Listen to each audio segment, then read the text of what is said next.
Well, efforts to abolish the Export-Import Bank is a sign of a critical view that some ultra-conservative lawmakers and Tea Party candidates have about government practices and policies that are considered business-friendly.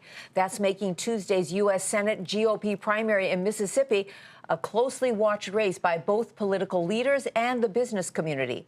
John Harwood tells us why. It's not just Mississippi Republicans and national Republican leaders who are going to be watching the outcome of tomorrow's U.S. Senate runoff in Mississippi. American business will be watching, too, because there are big stakes for business. On one hand, you've got six-term incumbent Thad Cochran, a traditionalist conservative, comfortable with existing institutions. On the other, you've got Tea Party favorite Chris McDaniel, a more confrontational conservative.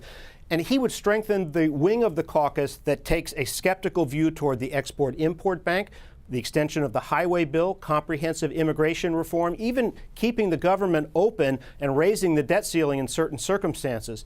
Now, there are two ways this could have an effect depending on the outcome tomorrow in which McDaniel is favored to be the nominee. One is by changing the stance of the Republican Party itself, and the other is by potentially strengthening Democrats.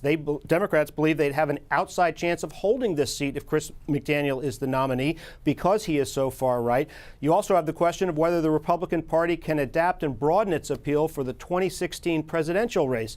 So it's a low turnout election expected on Tuesday, but big consequences. For Nightly Business Report, I'm John Harwood in Washington.